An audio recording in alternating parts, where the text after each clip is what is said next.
hoje é exatamente essa, ciúme, mas ciúme por um ângulo diferente, né? Esse ciúme que acontece entre pessoas e animais. Eu recebo a veterinária Adriana Amorim. Adriana, isso pode ser forte também, o ciúme entre homens, mulheres e animais, né? Com certeza, Dilane. A gente que trabalha com isso, que convive com isso diariamente, é uma questão que tanto a gente percebe no dia a dia, como que a própria ciência já provou, né? Os animais, eles têm o mesmo hormônio associado a esses probleminhas de relações interpessoais, que é a ocitocina, é o mesmo hormônio humano, é o mesmo veterinário, ligado ao ciúme. Então, sim, é normal que isso aconteça. E uma coisa interessante, né? Por exemplo, no ser humano, todos os médicos costumam dizer que é um carinho em exagero que é transformado em ciúme. Então, isso também acontece na relação animal, né? Algumas pesquisas comprovam, assim, a psicologia já está começando a fazer esses testes. Alguns testes que são submetidos em bebês, vêm sendo aplicados em animais e, assim, já desafiam um pouco essa ideologia da medicina humana, certo? Uma vez que, assim, os animais são tidos como irracionais, né?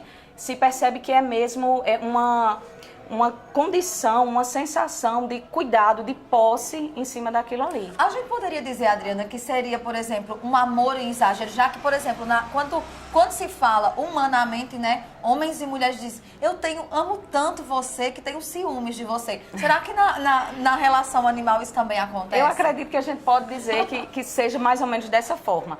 Uma pesquisa que foi divulgada até agora pela Veja.com no mês passado, que os animais, seus proprietários, eles foram submetidos a trocar seu animal e pegar um livro, uma abóbora ou um outro animal. Então, quando o proprietário pegou o livro, o animal não demonstrou nenhuma reação. Quando pegou a abóbora, também não. Mas quando ele pegou esse outro animal, as reações foram assim, surpreendentes. Eu imagino. Então, a gente pode associar mesmo. Inclusive, se percebe que o animal, apesar de não falar, mas ele consegue fazer uma leitura, né, visual, a leitura do objeto, uma leitura do que é que está acontecendo. Ele vê aquela posição dele ameaçada, né, e ele busca de alguma forma. Eu acho que dentro dessa vertente que a Adriana nos traz, então eles também desenvolvem esse sentimento de posse que norteia o ciúme, né, que acontece na relação humana. Com certeza, com certeza. Inclusive também, assim, outros testes já mostraram, assim, por exemplo, proprietário que tinha 2 animais. Aí ele vai e pede a pata aos 2. Os 2 dão a pata. Aí ele vai e só faz carinho, só dá o biscoitinho a um. Aí depois, ao pedir a pata novamente, o outro não dá. É como se... Muito interessante, então, né? assim, isso são tudo pesquisas que qualquer... você buscar alguma fonte, você encontra pesquisas que já foram desenvolvidas bastante interessantes. E eu acho legal falar dessa relação e desse sentimento chamado ciúme, né? Porque, mais uma vez, nós comprovamos o quanto nós somos parecidos com eles, né? Com certeza, com certeza. Apesar de que esse tipo de situação é observado mais em cães do que em qualquer outra espécie de animais. Por exemplo, em gatos, né? Em gatos, numa proporção bem menor. Mas, assim, isso também a ciência explica. O cachorro, ele produz 5 vezes mais ocitocina do que o gato. Interessante. Então, assim, o gato também demonstra isso, mas numa quantidade bem menor. E assim, até o próprio cão, dependendo de... Por exemplo, os cães menores, eles tendem a ter mais ciúmes do que os cães maiores. Que legal. Até quando você vê, assim, cachorro tipo labrador, que é um cachorro de grande porte, sendo guia de cego, né? Sendo um cachorro indicado para o convívio de criança, né? Então, assim, geralmente os cães de grande porte, eles têm um convívio melhor, eles sabem melhor lidar com isso do que os de pequeno porte. Quanto menor, mais... ciumento ele é. E olha, falando dessa relação, isso também, na relação humana, nós já estamos conversando sobre esse ciúme durante a semana, nós também percebemos que na relação animal, isso também pode virar um perigo muito grande. Com certeza. Tanto para as pessoas, né, proprietários e outras pessoas da família, como para o próprio animal. A gente já teve casos, assim, da gente tratar clinicamente animais que simplesmente pararam de comer, passaram a se automutilar, se morder, simplesmente por um bebê que nasceu ou por outro animal que foi inserido na casa. Então, tanto é um risco para o animal, os proprietários não podem subestimar, achar que vai passar, achar graça, achar que como também para as pessoas que convivem na casa. E eu acho interessante que a gente também fale de quais cuidados, por exemplo, pessoas que passam por problemas como esse, né?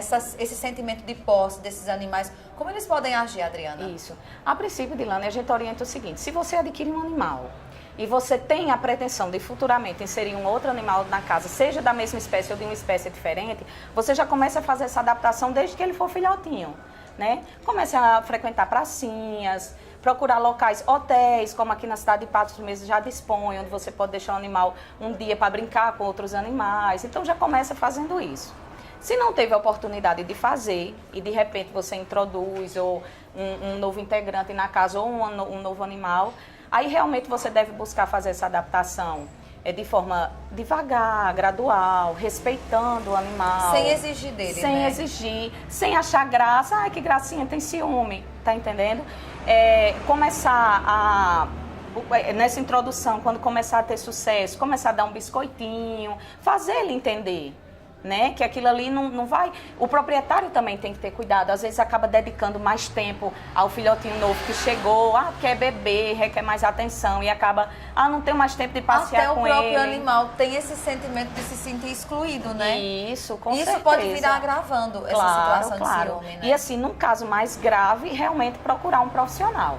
A partir do momento que você percebeu que você sozinho não está conseguindo, você procura um profissional capacitado, instruído para trabalhar com relações, comportamento animal, que é mais um adestrador, né? Se em casos assim que o animal comece a parar de comer ou a se automutilar, alguma coisa assim, procurar um veterinário. Existem também medicações para tratar essa ansiedade, inclusive produtos fitoterápicos naturais que procuram controlar essa ansiedade. Enfim, existem profissionais que podem ajudar o proprietário a passar essa fase. Eu tô feliz com essa conversa, porque assim como o ciúme humano, o ciúme do animal também é tratável, né? Com certeza. E olha, você fala dessa relação, né, de como introduzir todo esse relacionamento com o animal, e isso é muitas vezes muito preocupante quando a família tem crianças, né, e pessoas idosas, porque um ciúme desse exagerado, isso pode chegar a um perigo extremo, né, Adriana? Isso, claro. Até mesmo porque por toda a sensibilidade desses dois grupos, né? Tanto a criança, ela tem a parte da inocência, ela não sabe os riscos que está correndo, como o idoso tem toda a fragilidade, mesmo sua física, né, a sua condição emocional, às vezes um susto pode provocar. Então, assim, como a gente sempre bate na tecla, não subestima. Identificou alguma coisinha nesse sentido, já procura logo corrigir, solucionar, procura a ajuda de alguém, tá entendendo? Nunca achar que vai passar sozinho. Teve uma coisa muito engraçada que aconteceu essa semana. Eu recebi um relato de um namorado muito preocupado, né? Porque ele me falava... Eu falava dessa história que nós iríamos conversar no Dialogando sobre ciúmes. E ele dizia: Dilane, eu tenho um concorrente desleal. A minha namorada tem um cachorro e ele simplesmente não me suporta. Adriana, eu ria muito com a história dele. Porque ele dizia: Dilane, se for para escolher entre eu e ele, eu sempre vou estar errado. Porque quem está certo é Lion, que é o cachorro. A gente observa isso também. Inclusive, eu tenho uma experiência dentro de casa. Porque quando eu iniciei um relacionamento com meu atual marido, ele tinha uma cadela já há 9 anos e ela simplesmente, até hoje, ela não me aceita. Olha, ele tem uma rede que sempre... declarada, né? Sempre, se eu deitar nessa rede, é um problema. Se eu chegar, ela vem, se mete entre nós dois. E assim, eu tentei ainda, até que hoje ela já está com a idade avançada, ela já tem quase 13 anos, alguns problemas de saúde. Aí assim, a gente já consegue um pouco. Mas eu vou dizer que minha relação com ela nunca foi das melhores, não. Eu imagino. Então, por favor, dê uma dica aí para o nosso telespectador, como ele deve agir nesse caso de concorrência, né? Certo, olha, primeiro, muita paciência, né? Vai com calma.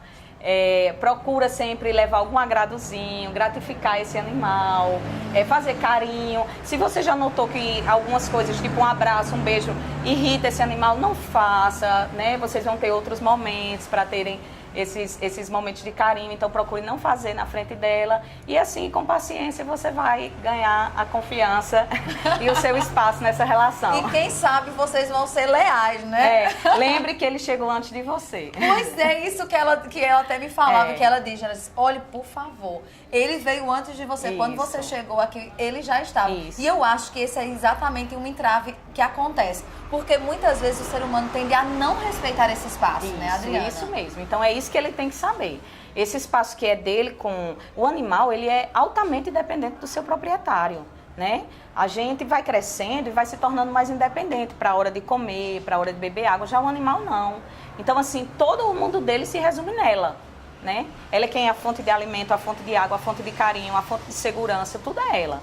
Então, de repente, chega uma alguém terceira que vai pessoa, dividir esse cuidado né? comigo, né? Então, ele tem que ter paciência e saber que se não for para ter essa relação maravilhosa entre os três, ele vai ter que respeitar isso, né? Vai ter um momento que ele vai poder participar e vai ter um momento que vai ser só deles dois. Muito bom. Olha, essa semana o nosso papo é sobre ciúme. Nós percebemos aqui nessa conversa com a veterinária Adriana que esse ciúme também acontece nesse mundo animal, que também é tratável, esse ciúme. Então eu acho que você que está em casa, que tem esse animal aí, eu tenho certeza que esse casal vai pensar diferente agora essa história de ciúme. Com certeza, eu espero. E se precisar de alguma ajuda, nossa cidade está recheada de profissionais que vão ajudar esse casal aí a engatar essa relação. Muito bem, então um beijo para você, a gente fica por aqui.